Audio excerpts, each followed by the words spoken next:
Assalamualaikum warahmatullahi wabarakatuh. Perkenalkan, nama saya Dalvin dengan NIM A1Q1200067 kelas A, jurusan Pendidikan Bimbingan dan Konseling, Fakultas Keguruan dan Ilmu Pendidikan, Universitas Halu Oleo Kendari. Baik, pada kesempatan kali ini saya akan sedikit menjelaskan materi tentang BK Karir. Yang pertama itu tujuan bimbingan karir, yang kedua itu fungsi bimbingan karir, dan yang ketiga itu prinsip-prinsip BK Karir. Baik, untuk mempersingkat waktu, saya akan sedikit menjelaskan tujuan bimbingan karir.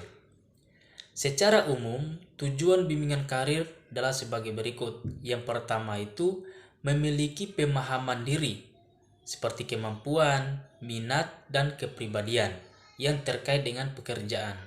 Yang kedua itu memiliki pengetahuan mengenai dunia kerja dan informasi karir yang menunjang kematangan kompetensi kerja.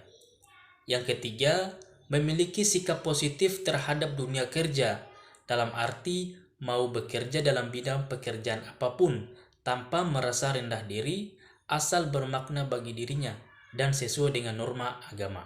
Yang keempat, memahami relevansi kompetensi belajar, kemampuan menguasai pelajaran, yang persyaratan keahlian atau keterampilan bidang pekerjaan yang menjadi cita-cita karir masa depannya.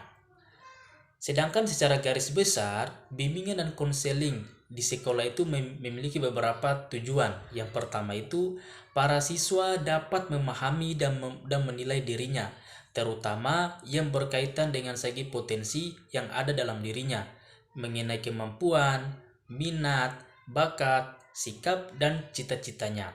Yang kedua, menyadari dan memahami nilai-nilai yang ada dalam dirinya, serta ada dalam masyarakat.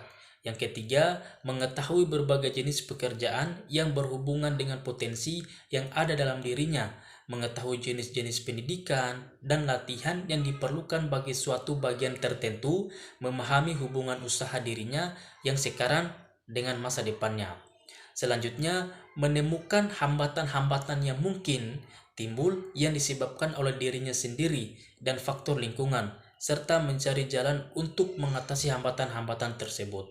Dan yang terakhir itu, para siswa dapat merencanakan masa depannya serta menemukan karir dan kehidupannya yang serasi dan sesuai. Selanjutnya, fungsi bimbingan karir. Bimbingan karir di sekolah membantu siswa dalam mengenal dan mengembangkan potensi karir yang dimilikinya. Selain itu, bimbingan karir sebagai satu kesatuan, proses bimbingan memiliki manfaat yang dinikmati oleh klien dalam mengarahkan diri dan menciptakan kemandirian dalam memilih karir yang sesuai dengan kemampuannya. Adapun fungsi bimbingan karir di sekolah adalah sebagai berikut. Yang pertama itu memberikan kemantapan pilihan jurusan kepada siswa, karena penjurusan akan mempersiapkan siswa dalam bidang pekerjaan yang kelak diinginkan nanti. Yang kedua itu memberikan bekal kepada siswa yang tidak melanjutkan sekolah untuk dapat siap kerja sesuai dengan keinginannya. Dan yang ketiga itu membantu kemandirian bagi siswa yang ingin ataupun harus belajar sambil bekerja. Selanjutnya, prinsip-prinsip BK Karir. Adapun beberapa prinsip-prinsip BK Karir itu, yang pertama, bimbingan karir ditujukan bagi semua individu. Prinsip ini berarti bahwa bimbingan karir diberikan kepada semua individu atau peserta didik, baik yang tidak bermasalah maupun yang bermasalah, baik pria ataupun wanita, baik anak-anak, remaja ataupun dewasa. Dengan demikian, bimbingan karir merupakan suatu proses bantuan atau layanan yang berkelanjutan dalam seluruh perjalanan hidup seseorang, bukan merupakan peristiwa yang terpilih atau satu sama lain. Yang kedua, bimbingan karir merupakan bantuan yang diberikan kepada individu atau siswa yang sedang dalam proses perkembangan. Dengan demikian, ciri-ciri dan tugas-tugas perkembangan pada tahap tertentu hendaknya dijadikan dasar pertimbangan dalam setiap keinginan bimbingan karir.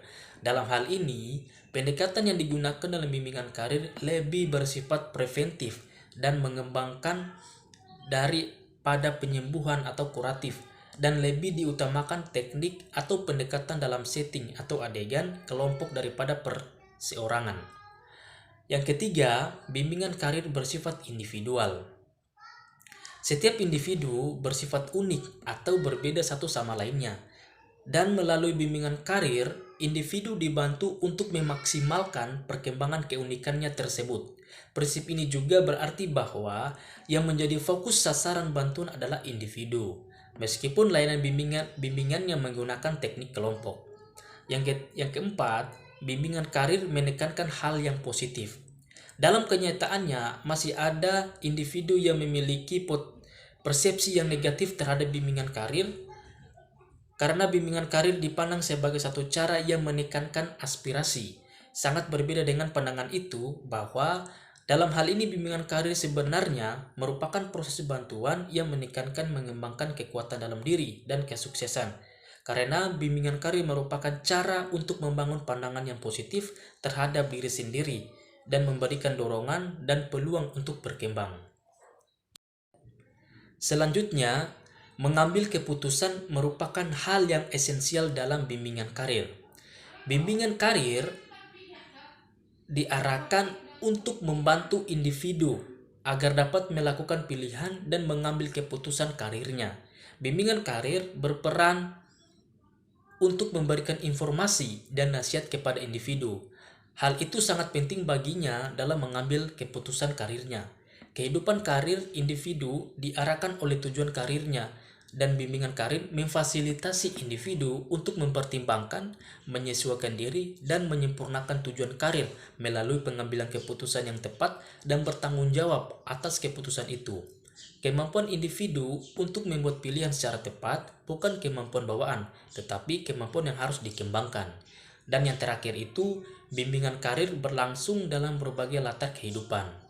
Pemberian layanan bimbingan karir tidak hanya berlangsung di sekolah, tetapi juga di lingkungan keluarga, perusahaan atau industri, lembaga pemerintah atau swasta, dan masyarakat.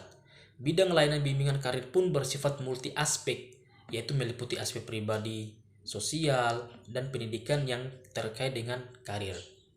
Itulah materi yang bisa saya jelaskan. Apabila ada kesalahan kata maupun ucapan saya, mohon dimaafkan. Sekian, Assalamualaikum warahmatullahi wabarakatuh.